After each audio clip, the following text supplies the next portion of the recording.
Hello, this is Brian Hayden. I'm going to talk to you tonight about dogs, prehistoric dogs, and why they're interesting. Here they are.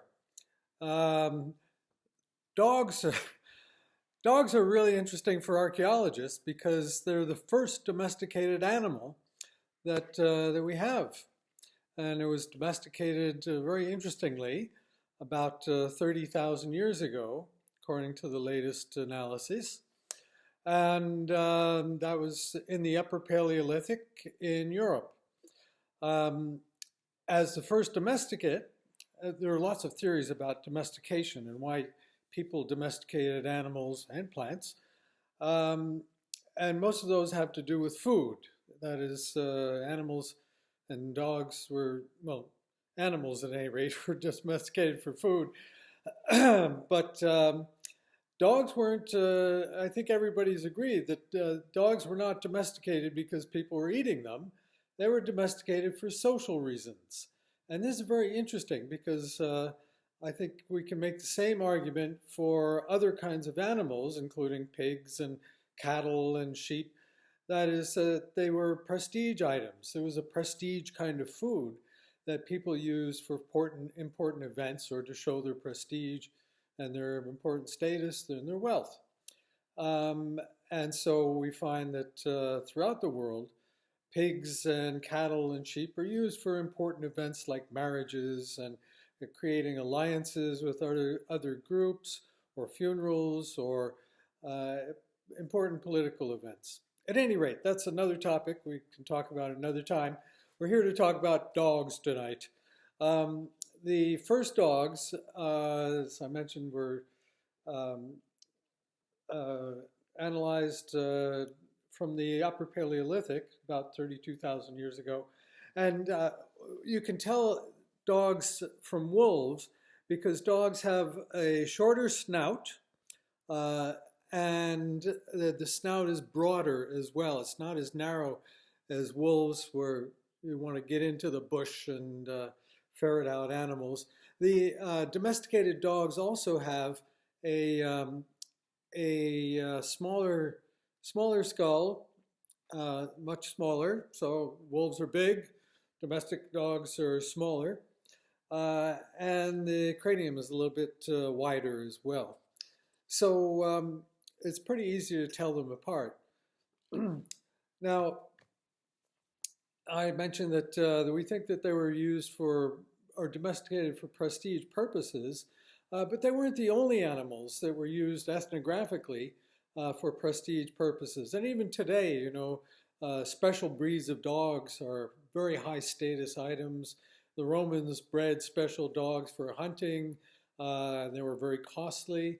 And we know that special breeds, which dogs were in the past, were used for very important people and very important events to show off their importance. But they weren't the only animals.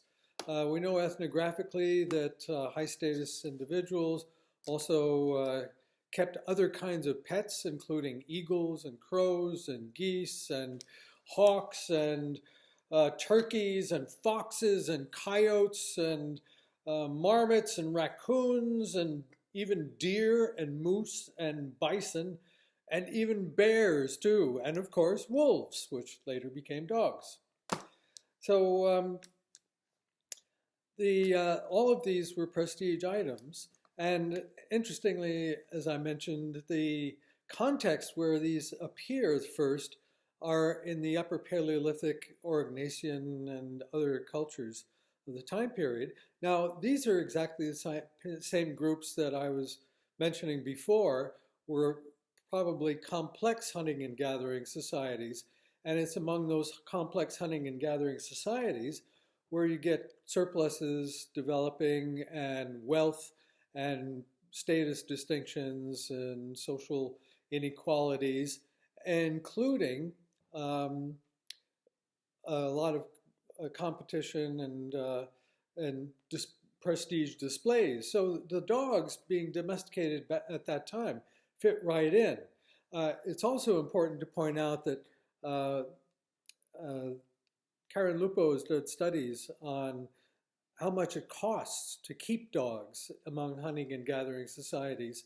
And indeed, you need quite a bit of extra surplus food in order to keep dogs. So it's only the wealthy that could have kept them. The reports that I've seen estimate that it took about a kilo of fish um, per day per dog in order to maintain them. So that's 365 kilos of fish or other kinds of meat that you need to provide and create for the dogs. And if you've got 3 or 4 dogs, it adds up quite quickly. Um, so only people that could produce the surpluses could afford to keep the dogs. And this is why, the portrayal of Upper Paleolithic society that I constructed in the story about Sev in The Eyes of the Leopard, the book about the young readers that I constructed for about the Upper Paleolithic. That's why we also have ferrets in one of the chapters and a mention of dogs, because that was typical of these societies, and it shows that some of these families had special status, had a higher status than others.